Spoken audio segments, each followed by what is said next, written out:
One of my subscribers asked me to make a video about what Aquarius can expect for the rest of this year with regards to career as well as love. So that's what this video is about. Before we get into it, link in bio to schedule your private astrology reading. You can watch all of my videos on YouTube. Follow me on Instagram and Twitter. Everything is at Intuitive Healing. All right, let's get into it. In the Department of Love, Aquarius, starting now, actually, with Mercury being in Aquarius, if you're currently in partnership, you should be tackling issues in the relationship that are keeping you from being able to connect with your partner. And those conversations should improve your partnership.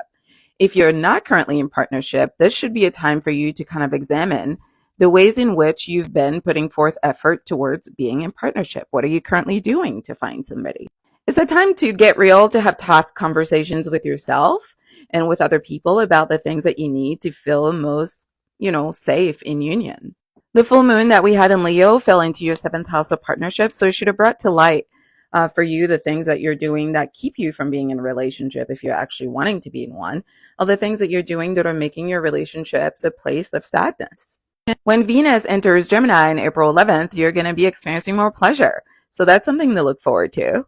Around the month of June, you're going to notice a desire to show more appreciation to your love interest if you're in a relationship. Show more appreciation through, physical touch, through positive affirmation, through, giving people positive feedback on the things that they're doing to make your life more enjoyable. Venus is going to be retrograde after that, unfortunately. From July to September, you're going to feel stuck. It's not going to feel good. You're going to be revisiting old issues. And if you're in a relationship, old problems are going to come up.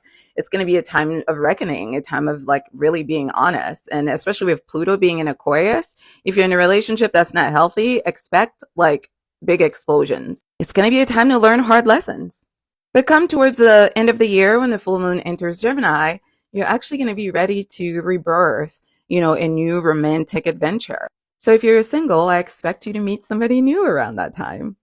And if you're in a relationship, I expect you to move your relationship in a new direction after all of that trauma you've experienced and all of that healing work that you've done. 2023 is going to be a year of growth and success for you, really, in all areas, as long as you're willing to think outside the box. You're going to have to push yourself, especially with Pluto being in your sign. You're not going to be able to fake it. You're not going to be able to ignore it. If you're not happy with your current career, you have to start thinking about making a move. And you need to be having a budget right now this year. Especially with Uranus being retrograde towards the end of the year, you need a budget. We have a new moon coming up in Pisces on the 20th of February. This is going to be a great time of illumination for you to realize maybe new ways to make money. If maybe you have other ideas that you haven't explored yet, they will come to light for you. Things will work out. If